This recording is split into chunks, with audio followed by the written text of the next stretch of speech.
Idan yaronki yana fama da yawan fitsari,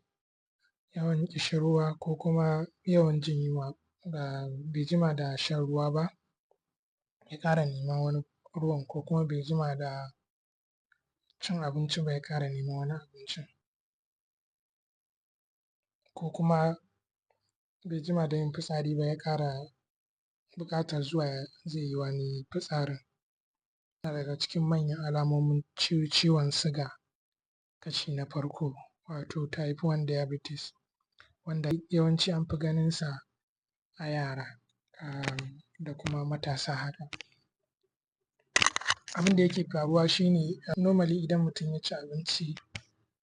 idan abinci yana ɗauke da nau'in suga wato glucose, yana narkewa ya zama glucose, to akwai sinadari na insulin wanda shi ne yake narkar da abincin, ko yake narkar da wannan glucose ɗin ya bai wa jiki ƙarfi a lokacin da ya ci abinci. Abin da yake faruwa a diabetes, garkuwar jiki tana rikicewa ta yi attacking ta kai wa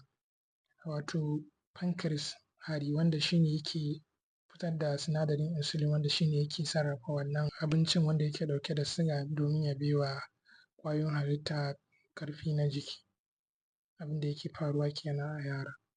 So idan kin ga wannan alamomin suna daga ciki,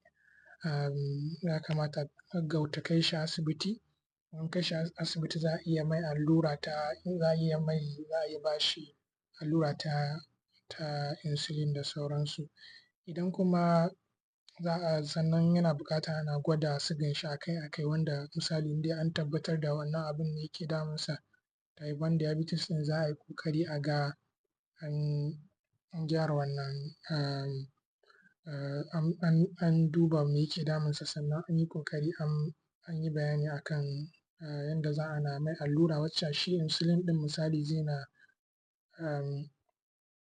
sa sugan nashi yana ba da ƙarfi, sabida idan ba haka ba sugan zai taru a jikin jini ya yi yawa, shi ne ake ganin cewa sugan mutum ya hau sama ya yi yawa, wato sinadari na glucose.